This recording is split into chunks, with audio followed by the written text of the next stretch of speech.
கோவை செங்காநல்லூர் தொகுதியில் குண்டும் குழியுமான சாலைகளால் போக்குவரத்து நெரிசல் ஏற்படுவதாக பொதுமக்கள் குற்றம் சாட்டியுள்ளனர். செங்காநல்லூர் தொகுதி மக்களின் பிரச்சினைகளை அலசுகிறது இந்த செய்தி தொகுப்பு.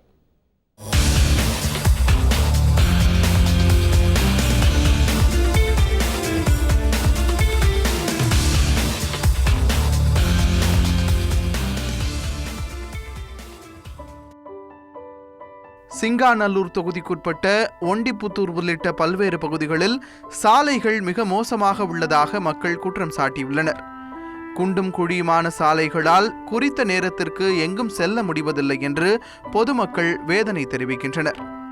இந்த ஏரியாவில் 4-5 வருஷமாக ரோடு பாதாள சாக்கடை தோண்டி போட்ட ரோடு குண்டு குழியுமாவே இருக்குதுங்க. ஒரு ஸ்கூலுக்கு போக முடியல, பிள்ளைங்களை கூட்டிகிட்டு கரெக்டான நேரத்துக்கு ஸ்கூலுக்கு போக முடியதில்லை, வேலைக்கு போக முடியதில்லை.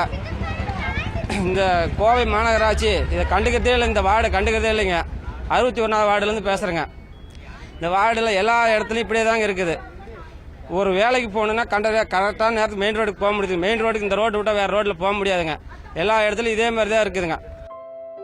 புறநகர் பேருந்து நிலையம் அமைந்துள்ள சிங்காநல்லூர் பகுதி பேருந்துகள் அடிக்கடி வந்து செல்லும் பகுதி என்பதால் அதிக அளவில் போக்குவரத்து நெரிசல் ஏற்படுவதாகவும் சிக்னல் பராமரிப்பு இல்லாமல் இருப்பதாகவும் மக்கள் தெரிவித்துள்ளனர்.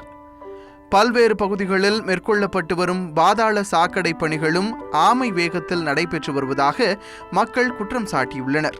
சிக்னல் சரியான முறையில் பராமரிப்பு இல்லாதனால இயங்குறது இல்லை. சிக்னலை முறையாக இயங்காதனால உங்களுக்கு பார்த்தீங்கன்னா அந்த இடத்துல பாதாள சாக்கடை தோண்டி பூரா முற்று பெறாத வேலை நடந்துட்டு இருக்கிறதுனால போக்குவரத்துக்கு முறையான தடங்கள் ஏகப்பட்ட தடங்கள் இருக்குது.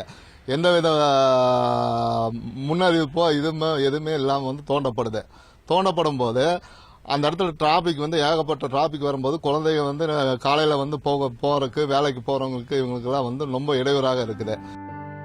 அனைத்து பணிகளையும் விரைந்து முடிக்க தேவையான நடவடிக்கைகளை மேற்கொள்ள வேண்டும் என பொதுமக்கள் கோரிக்கை விடுத்துள்ளனர்.